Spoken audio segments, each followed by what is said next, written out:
ব্যবসার দুনিয়ায় এমন কিছু গল্প থাকে যা হার না মানার প্রতীক হয়ে দাঁড়ায়। আজ আমরা রতন টাটার তেমনই এক অবিশ্বাস্য যাত্রার গল্প শুনব, যেখানে একটা চরম অপমানই হয়ে উঠেছিল সাফল্যের সবচেয়ে বড় সিঁড়ি। চলুন ফিরে যাই এই ১৯৯৮ সালে আমেরিকার ডেট্রয়েটে। ফোর্ডের হেডকোয়ার্টারে তখন এমন একটা মিটিং চলছিল যা শুধু টাটা মোটরসের ভবিষ্যতই নয়, বরং গোটা ভারতীয় অটোমোবাইল ইন্ডাস্ট্রির ইতিহাসই পাল্টে দিতে চলেছিল। একবার ভাবুন তো, টাটা গ্রুপের চেয়ারম্যান রতন টাটাকে ঠিক এই কথাগুলোই শুনতে হয়েছিল ফোর্ডের কর্মকর্তাদের কাছে। এই একটা বাক্যই ছিল সেই অপমানের শুরু, যা এই গল্পের মোড় ঘুরিয়ে দিয়েছিল। রতন টাটা ডেট্রয়েটে গিয়েছিলেন একটা আশা নিয়ে, তার স্বপ্নের গাড়ি বিভাগটাকে বাঁচানোর জন্য, হয়তো ফোর্ডের কাছে বিক্রি করে দিয়ে। কিন্তু সমাধানের বদলে জুটল চরম অপমান আর অসম্মান। কিন্তু প্রশ্নটা হলো, এমন পরিস্থিতি তৈরি হলোই বা কেন? টাটা মোটরসের মতো একটা কোম্পানিকে কেন তাদের গাড়ি বিভাগ বিক্রি করতে হচ্ছিল? এর উত্তরটা কিন্তু লুকিয়ে আছে বেশ সাহসী একটা প্রকল্পে। সেই প্রজেক্টটা ছিল টাটা ইন্ডিকা, ভারতের প্রথম সম্পূর্ণ দেশীয়ভাবে ডিজাইন করা এবং তৈরি করা প্যাসেঞ্জার কার। এটা ছিল বিশাল এক সাহসী পদক্ষেপ, কারণ তখনকার ভারতীয় বাজারটা ছিল পুরোপুরি বিদেশি কোম্পানির দখলে। দেখুন, ৯০-এর দশকটা টাটার জন্য খুব গুরুত্বপূর্ণ ছিল। 1991-এ রতন টাটা চেয়ারম্যান হলেন। ঠিক তার ৭ বছর পর 1998-এ তিনি তার স্বপ্নের ইন্ডিকা লঞ্চ করলেন, কিন্তু গাড়িটা বাজারে সেভাবে সাড়া ফেলল না, বরং হতাশাজনক ছিল। আর সেটারই ফল ছিল ফোর্ডের সাথে ওই মিটিং। ইন্ডিকার জন্য লস বেড়েই চলেছিল, তাই বিজনেসের দিক থেকে দেখলে পুরো ডিভিশনটা বিক্রি করে দেওয়াই মনে হচ্ছিল সবচেয়ে ভালো বুদ্ধি।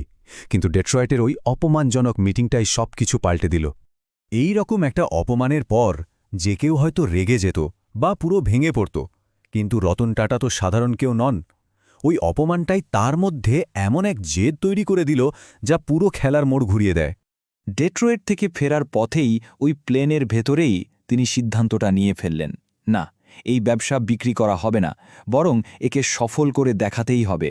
বিক্রির চিন্তাটা পুরোপুরি বদলে গেল বাঁচানোর সংকল্পে।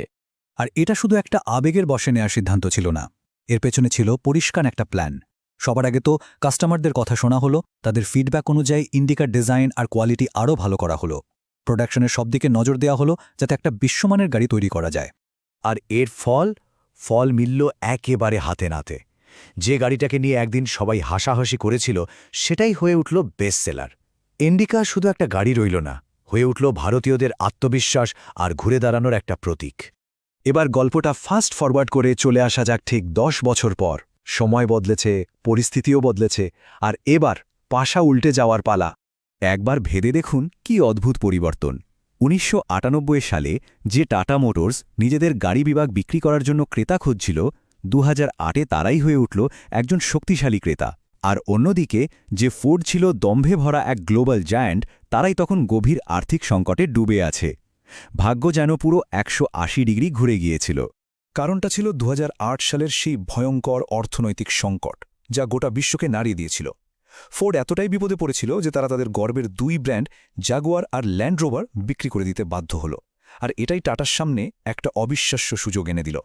আর এখানে আসে গল্পের সেই ক্লাইম্যাক্স, জাগুয়ার আর ল্যান্ড রোভার অধিগ্রহণ। $২.৩ বিলিয়ন। হ্যাঁ, এই বিপুল পরিমাণ টাকা দিয়েই টাটা ফোর্ডের কাছ থেকে জাগুয়ার আর ল্যান্ড রোভার কিনে নিল। একবার ভাবুন, যে কোম্পানি একদিন টাটাকে অপমান করে ফিরিয়ে দিয়েছিল, আজ তারাই টাটার কাছে তাদের সবচেয়ে দামি ব্র্যান্ড বিক্রি করতে বাধ্য হচ্ছে। আর বিলফোর্ড নিজে তখন বলেছিলেন, জাগুয়ার এবং ল্যান্ড রোভার কিনে আপনারা আমাদের ওপর একটা বড় উপকার করছেন। ১৯৯৮ সালের সেই অপমানের এর চেয়ে ভালো জবাব আর কি হতে পারে?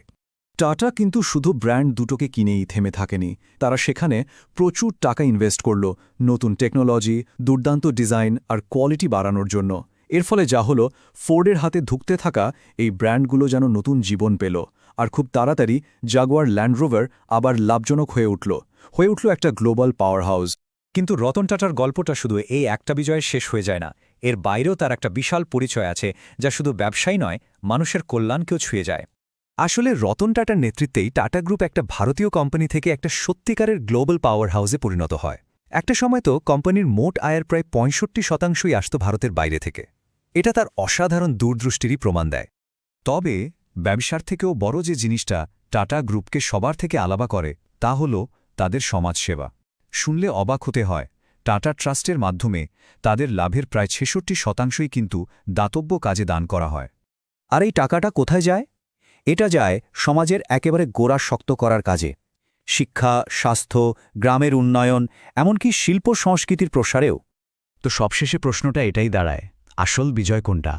একটা অপমানের যোগ্য জবাব দেওয়া, নাকি এমন একটা উত্তরাধিকার তৈরি করা যা প্রজন্মের পর প্রজন্মকে পথ দেখায়? রতন টাটার জীবন আমাদের হয়তো সেই উত্তরটা খুঁজে নিতেই সাহায্য করে।